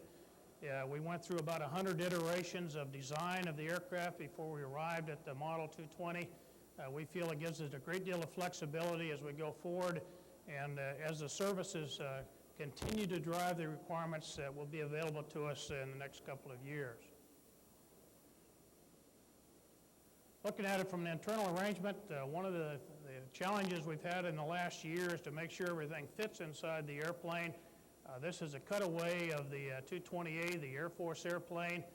One unique feature is called a diverterless inlet, put on primarily to reduce weight, no moving parts. Also has the reduced moving parts, so improvement in both reliability and maintainability. We have side-by-side weapons bays, the ability to carry both internal air-to-ground as well as air-to-air weapons on it. The particular guideline we have from the Air Force now is the ability to carry a 1,000-pound weapon. We heard discussion this morning about an internal gun. We have an internal gun in our Air Force variant of the airplane. SE611 engine, as is indicated, an L-axis symmetrical nozzle are the standards for the Air Force as well as the Navy variant of the airplane. One of the interesting TechMat program is the integrated power package. It's a combined program that Boeing, McDonnell, and Lockheed Martin are working on at this time. It's one of those things that we think will improve again from a weight and a cost as well as an improvement in capability in the future. And it's a baseline in all three variants of our airplane. Now, if we take that same cutaway and look at it from a Marine Corps perspective, the things that are common are already called out. Of course, the unique feature for the Marine Corps perspective is a shaft-driven lift fan. This is a fan, not an engine. I'll talk about how it works in more detail. The other change, of course, is a 3-bearing nozzle to provide your aft lift post in the STOVL operations.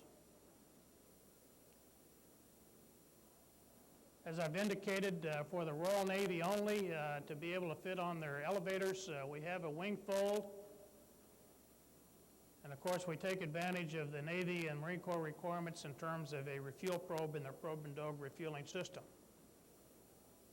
Looking at this from a C variant, the Navy variant, again, a great deal of commonality. Things we've already talked about are shown.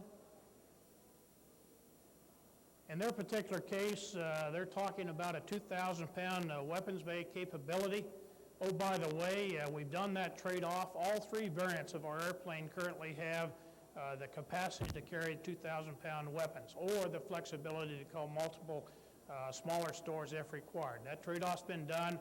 That's still a service requirement. If they would like to tailor that for the smaller weapons bay, we can do that, obviously, as we go forward on the program. Internal gun provisions, you heard the Admiral mention this morning that eventually they may decide to put a gun. We've got the provisions in the airplane to carry an internal gun.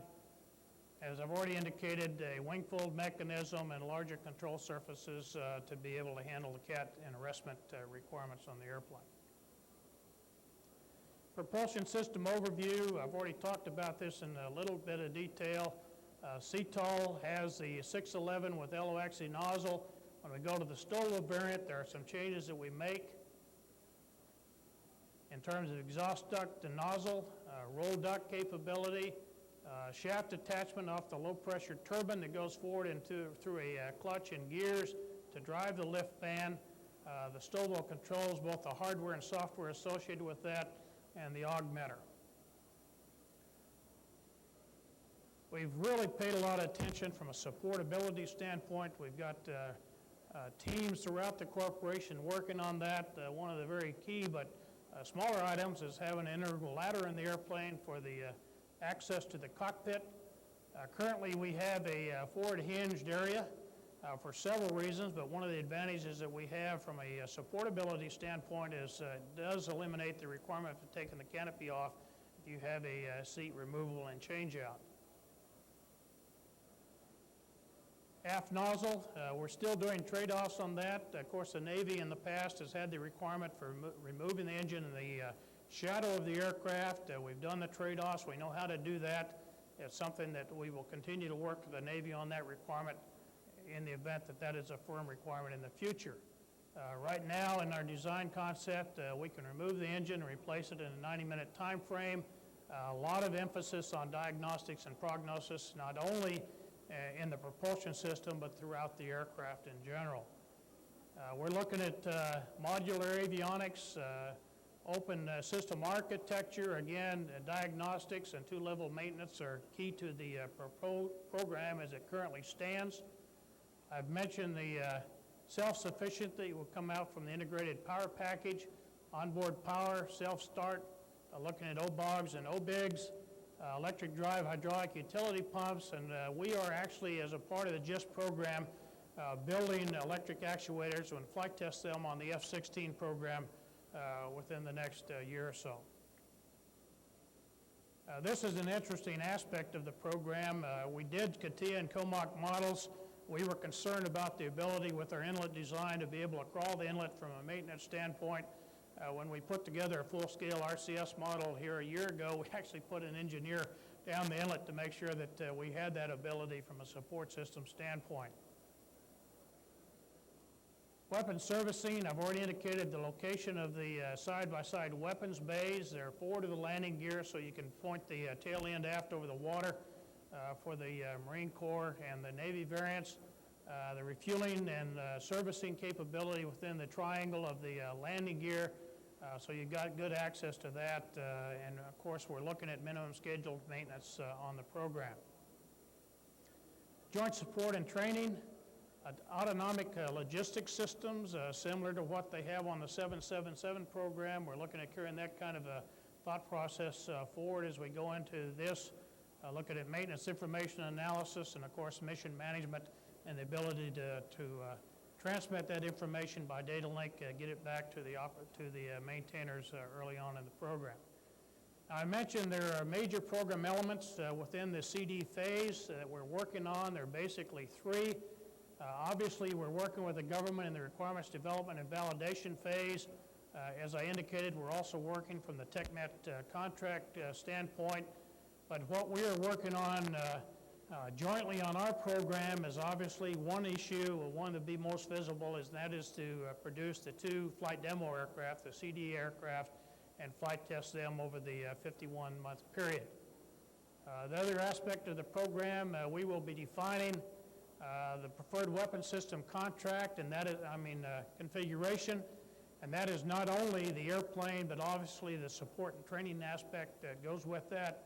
We also have a responsibility on the program to provide a model to do the virtual system warfare evaluation later on in the program. The third element of the program, there are some unique demos. As was indicated this morning, the things that we don't have to flight test, we're doing ground tests. There are some other items that we will flight test on separately. We're doing a lot of simulation. We're doing a lot of process development. Those fall up under the unique demo aspect of our program. Now, as I've indicated, we're building 2 airplanes. We're going to demonstrate all 3 variants of the airplanes with that. We start off with fuselages that are basically common. They have the availability or the ability to handle either of the propulsion system concepts. CDA number 1 will be outfitted with the control surfaces to be able to fly it in the Air Force configuration. To demonstrate the cousin part approach, we will also tailor the bulkheads of the carry-through structure of that fuselage for the stresses associated with the Navy variant. We will fly it in that particular configuration for several months, then we'll convert it to the CV configuration with the larger control surfaces on it to be able to demonstrate the Navy aspects. The second airplane, CDA number 2, again a common fuselage except for the cousin part wing carry-through. It will be equipped with the 3-bearing nozzle, the shaft-driven lift fan, and the stowball configuration, and fly the test program for the stowball. Again, aerodynamically, the CTOL and stowball airplane are the same, so there is ability for pilots from the different services to fly those airplanes as well. I want to spend just a few minutes talking about the fact, as the general indicated, we're talking about an airplane that takes off and lands vertically but also flies supersonically. There haven't been any operational airplanes in the past that have been able to do that, so I'm going to spend a few minutes on the ground environment challenge. I wish that our airplane worked as well as this simulation. You can see no ground environment in that. Obviously, we don't have that capability. But we are serious about our efforts to try to minimize the impact from a ground environment standpoint. Little bit of background, Admiral Steidl went through some of the aircraft in the past that have been able to achieve the stowball capability. If you compare it to what we've had operational in the AV-8B, basically this aircraft will fly twice as fast, basically a larger altitude envelope as well. Supersonic capability, internal ordnance, and LO material. Has the ability under the current guidelines to fly almost twice as far as the AV-8B with similar kinds of loading. And when you look at the challenge to be able to do that, you consider the AV-8B, which is about 14.7 thousand pounds in terms of empty weight. JSF is up in the 20,000 pound category. So again, it's something, weight is very critical to us from a standpoint of operations in the VTOL environment. There have been many generations. Admiral Steidl mentioned many of those today. We look at it from a constraining factor. Obviously, this airplane is going to have to operate off of carriers in a constrained environment from other aircraft standpoint. One of the other things that we have to take in consideration is proximity to other JSF and as much as possible elimination of a threat to the people that are working on the carrier decks for their operations as well. The Marine Corps like to do expeditionary. This particular shows on a road.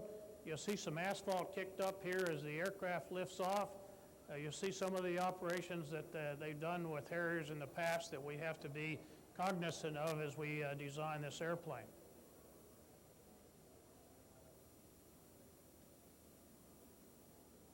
This is an interesting aspect looking at it from the Russians. They have a lift plus lift cruise, which is Yak-38. Because of the ground environment, they literally bring that airplane when they're based on the surface to bring it aboard. They have a platform they carry it in on, and you can see the kind of challenge they have of air taxiing up to a ship as well. There have been multiple attempts, as was indicated by the circle of failure that the Admiral talked about today, and supersonic VTOL capability. These are some of those that I'm familiar with. This sequence is from the Yak-141, which again was a lift plus lift cruise concept that the Russians were working on.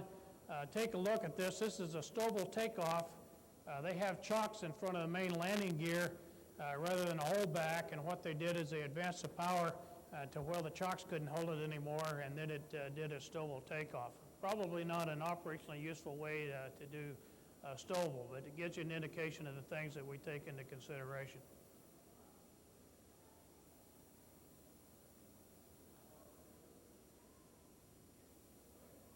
We are using the AV-8B ground environment as a standard of comparison. The Marine Corps uses a 50-foot safety for deck personnel. These are our understandings of the jet velocity, jet temperature, and the dB levels associated with that aircraft. General Anderson has challenged me several times in the past to try to explain how our airplane fits within that parameter. Quite frankly, we're fairly good up in the forward hemisphere of the airplane. We continue to have challenges in the back end with the 119 derivative. Those are the things that we're working on as we go forward on the program.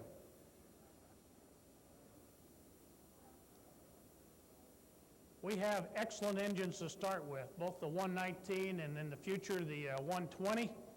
They provide us the thrust capability that's required to be able to get the operational capability up and away, and also get the thrust capability to be able to lift this aircraft off the ground in a vertical mode. But we do have some challenges. We have to worry about the exhaust velocity, the volume of air, the temperature, and the dB level in the aircraft as we look forward to operating these airplanes in the stowable mode. Now, one of the things that we're looking at, or we have looked at, and one of the reasons why we arrived at the shaft-driven lift fan solution is it provides high stowable thrust. We only have 4 nozzles that we're working with, and those are inherent nozzles primarily associated with the thrust borne. We get pitch, roll, and yaw out of these 4 nozzle capabilities. There's some things that the shaft-driven lift fan does in terms of ground environment. First of all, as I indicated, this is not an engine. This is a fan, ambient air going in. The only heat buildup you get is from the work done as it goes through the fan. Roll posts come off the compressor side, so again, these are lift posts as well as roll posts, and the air is relatively cool compared to throughout the exhaust. The shaft work removed as we drive off the low pressure turbine in the shaft to the lift fan reduces the exhaust temperature and pressure on this engine. So at least there's some contribution here in terms of ground environment with this particular approach. The key message is the shaft-driven lift fan gives you the high jet velocity you need for up and away flight, but it also gives you on the ground high airflow capability for hover, and we hope to be acceptable environment on the ground. Now, we've done a lot of testing in this. I'm sure some of you are already aware of the large-scale power model that we built under the Estovol program for ARPA. It was a 91% scale of the operational aircraft. We tested it up at NASA Ames, looking at the hover static model effects. We also looked at it from an IR standpoint to get a good definition of the capabilities or the flows around that. We got very good inlet system performance. In fact, we actually had better capability from a suck-down standpoint than we had envisioned that we'd have based on the small-scale models. We took this airplane as well and put it into the wind tunnel up there, the 80 by 120, and did transition aerodynamics with that, where we had the propulsion system working. Worked at high alpha, worked it out to the transitional airspeed, all the airflow that we could get out of that tunnel. Fairly unique test. It proved to us that it was a viable operational concept as we go forward into the future on this program. It's a very complex field. These are some of the small-scale models. You can see the water jet flow in different colors coming out of the aft end. What you don't see is the clear water that's coming out of the lift fan. We were looking at the influence of the lift fan and how it influenced the flow aft. I think the best example here is the last one where it's down close to the deck. You can see the dive from the aft engine is not coming forward and into the intakes on that, and part of that is reason is because the shaft-driven lift fan itself keeps that aft. This is a full-scale test on it where we actually put oil into the back core engine. Again, you can see that the smoke doesn't come forward. A very limited amount comes forward and goes into either the aux inlets or the main inlet on the airplane.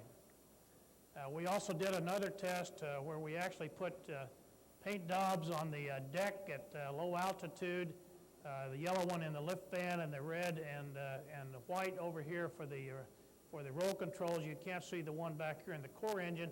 The key point here is you can see this yellow line that goes out here just forward of the wing leading edge.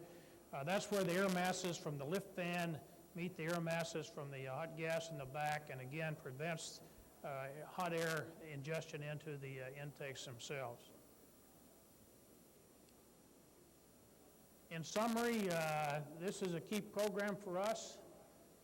We think stowable ground environment characteristics are key issues for Joint Strike Fighter. As I've indicated, we're spending a great deal of our time and energy addressing that situation. We think the shaft-driven lift fan provides an operational suitable capability both from a ground, good fighter performance as well as a ground environment standpoint. We've done a lot of testing of it. I've shown you examples of that. It works, at least in the large-scale power model. We look forward to putting that operationally into the CDAs and flying it in the next couple of years. I'd like to leave you with two other thoughts. This whole team has a real challenge because when we look forward to what we're doing, we're building the fighter for the future.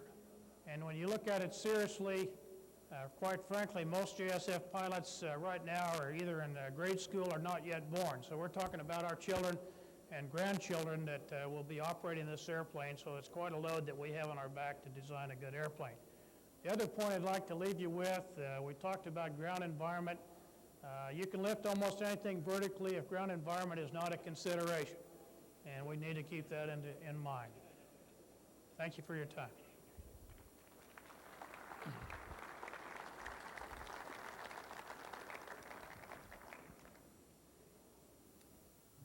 As you can tell, Mr. Wheaton brings a wealth of engineering, program management, and fighter aviation experience to this program, and it is well on its way. Our next speaker is Dennis Mullenberg from the Boeing Company.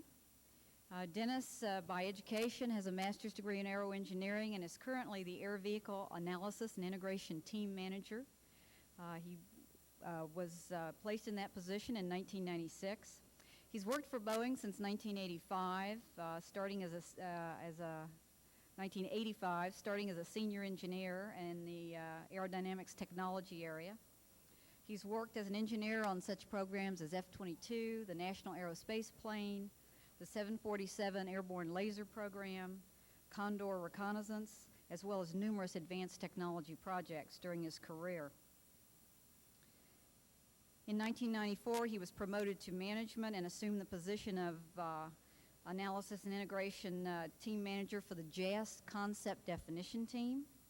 And now in the Joint Strike Fighter Concept Demonstration Phase, he is the Air Vehicle Integration Team Manager and responsible for overall definition, design, and integration of the Boeing Joint Strike Fighter concept. His technical expertise is well known, and coupled with management and his acumen he brings to that area, he has some tremendous insights today to give us on the Boeing concept of Joint Strike Fighter. How are we doing on volume back there? Not so good.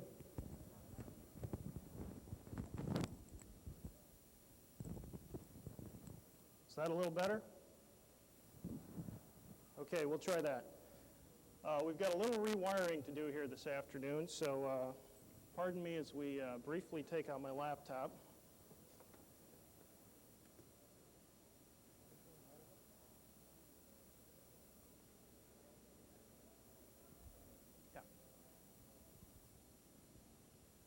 Before I get started this afternoon, I would like to thank General Kinney for her introduction. Also would like to thank the AHS organizers here for the opportunity to be here today.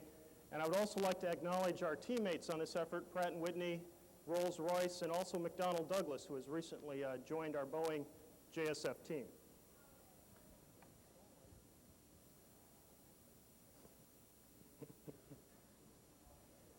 I would also like to thank the gentleman here who's making sure the electrons flow in the right direction. I'm confident he'll fix the problem any second here.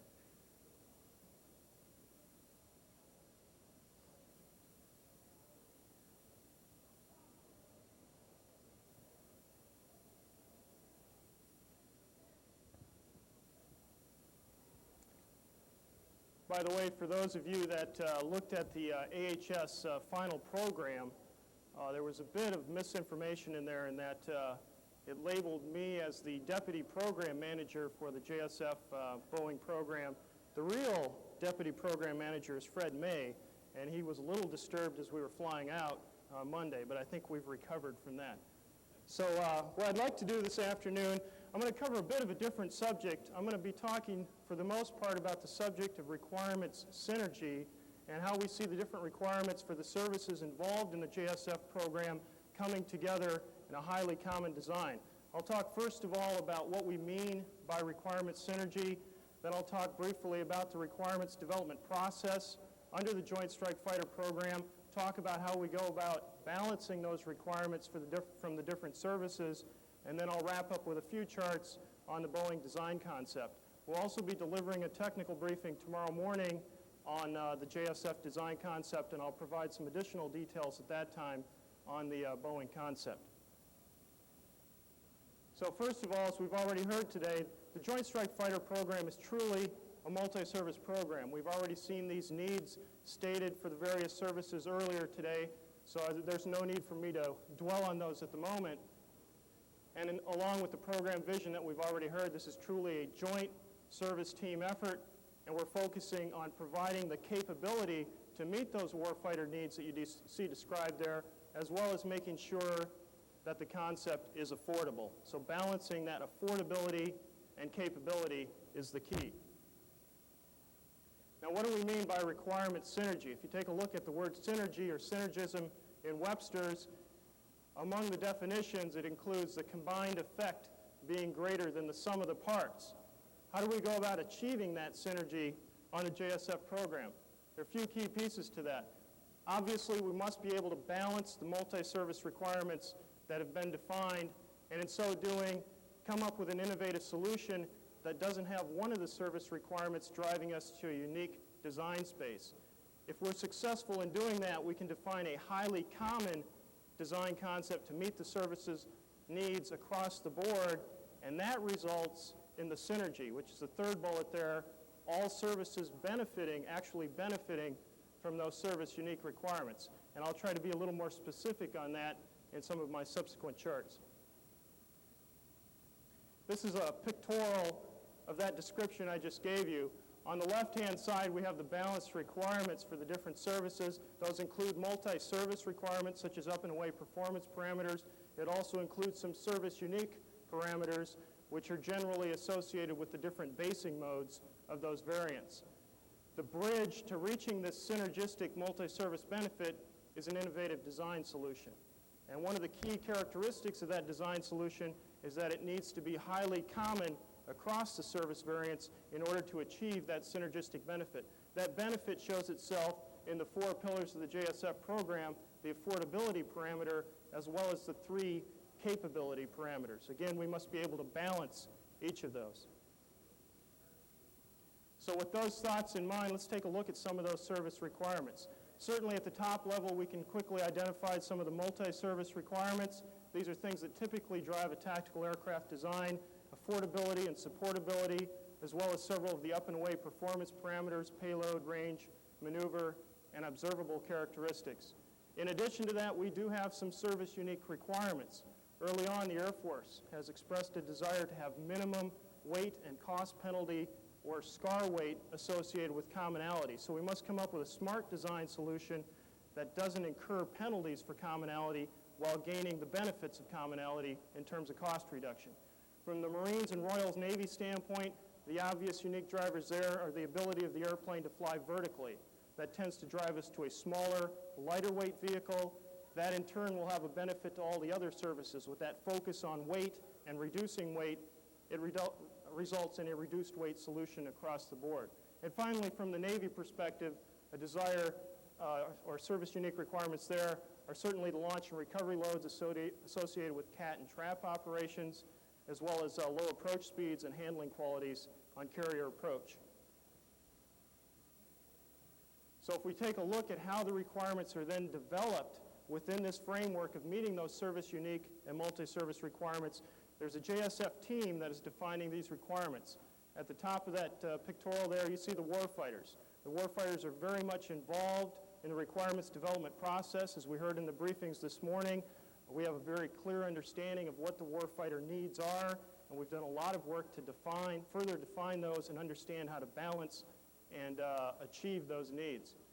The Government Program Office, conducting their system engineering activities, certainly involved in the requirements development process, in conjunction with the industry teams, the propulsion teams, as well as the X-32 and X-35 airframe teams participating in this effort.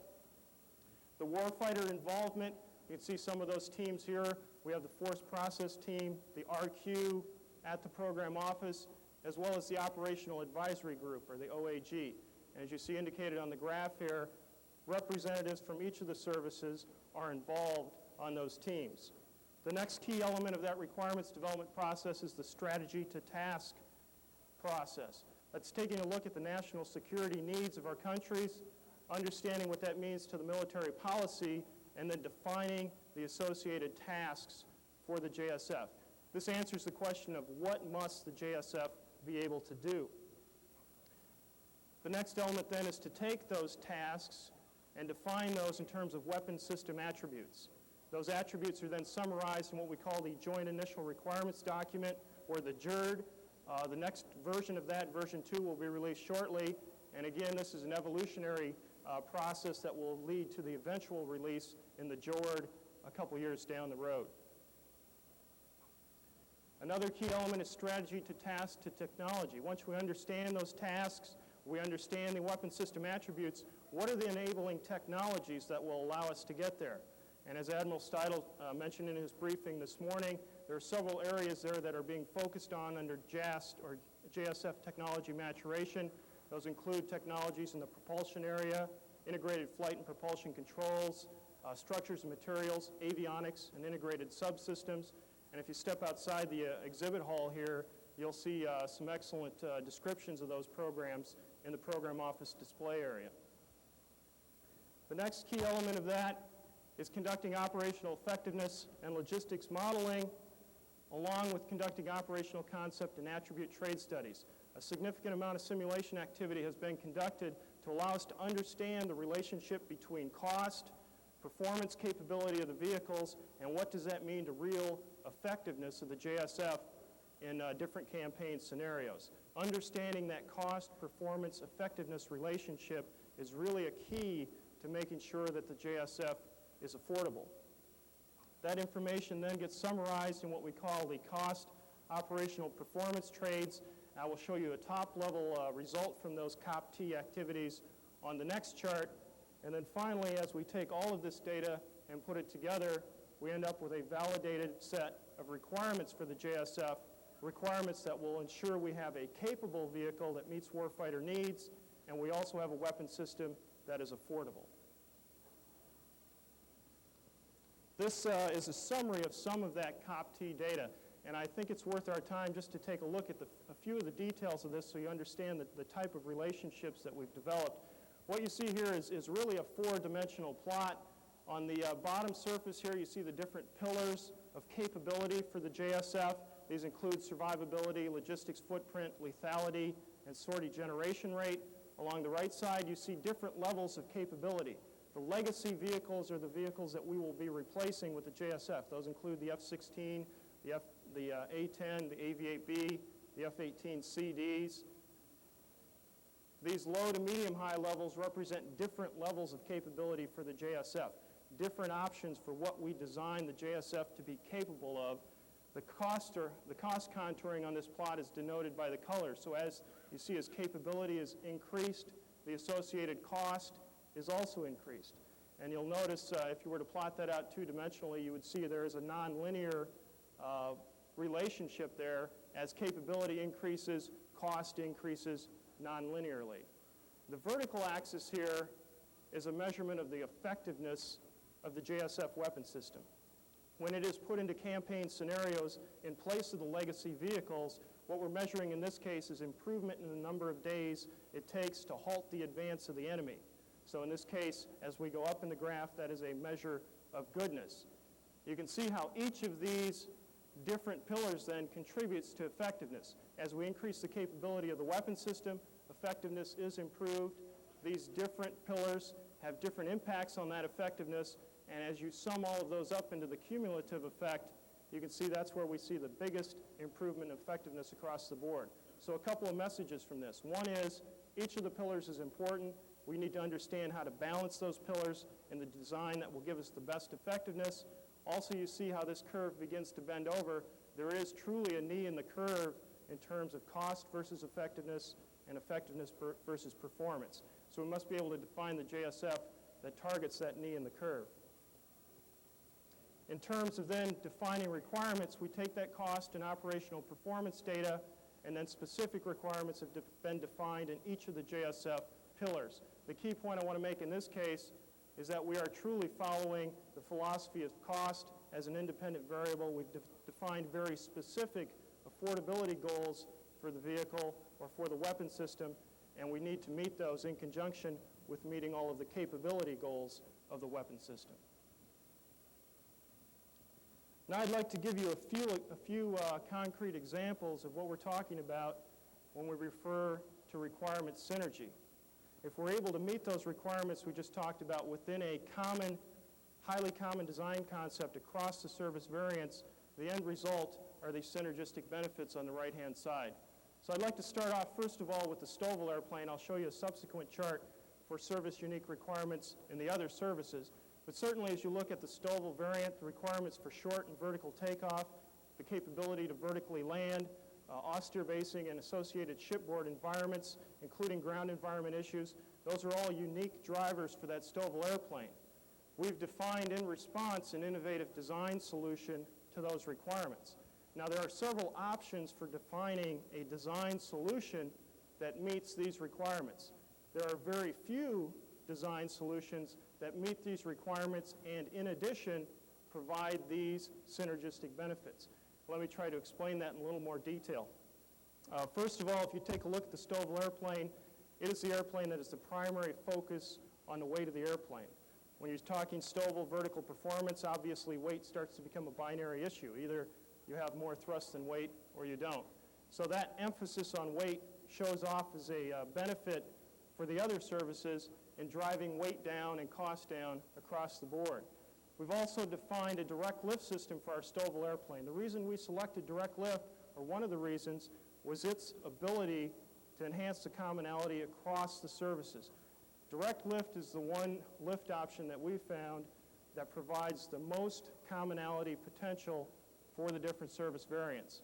So with an eye to meeting these requirements as well as gaining these synergistic benefits, that's one of the reasons we selected direct lift. In addition, a STOVL airplane will tend to drive you to a higher thrust engine, a higher bypass flow engine. There are synergistic benefits associated with that. In general, you'll see that we have enhanced speed and maneuver because of that higher thrust engine. So the STOVL requirements provide benefits to up and away performance for the other service variants.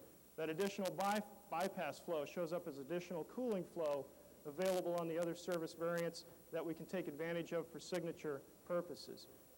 Another good example from the austere basing standpoint, the desire to have onboard integrated diagnostics. That capability, in the end, benefits all of the services. It improves the maintainability of the vehicles, and it improves sortie generation rate. And if you think back to that COP-T graph I showed you, sortie generation rate is the key driver in terms of improving effectiveness of the JSF